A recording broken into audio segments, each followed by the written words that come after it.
Nakalapag na si Kim Chiu sa London at agad na naging usap-usapan ito ng fans online.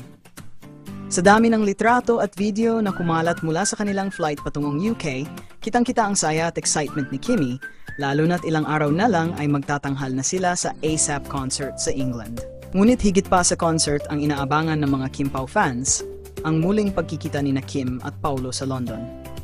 Ayon sa ilang source, kasunod na rin daw si Paulo sa pagbiyahe at posibleng sa mga susunod na oras ay lumapag na rin siya sa UK.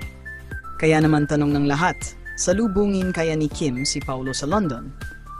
Kung pagbabasehan ang mga nakaraang eksena, tila hindi na bago ang ganitong senaryo. Madalas ay hindi mapalagay si Paulo kapag hindi niya kasabay si Kim at laging may effort para makasunod o makasama ito. Kaya't marami ang naniniwala na gagawa siya ng paraan para masurpresa si Kimmy. Sa social media, punong-puno ng excitement ang mga komento ng fans. Grabe, imagine kung sasalubungin ni Kimmy si Pao sa airport. Kilig overload na naman. London pa lang, concert feels na. Tapos may Kim Pao reunion pa. Para sa mga tagahanga, hindi lang basta trabaho ang inaabangan nila sa ASAP in England, kundi ang mga precious moments na siguradong magbibigay ng kilig vibes mula kina Kim at Paulo. Sa dami ng ganap at sa init ng suporta ng fans, tiyak na magiging espesyal ang kanilang pagbisita sa London.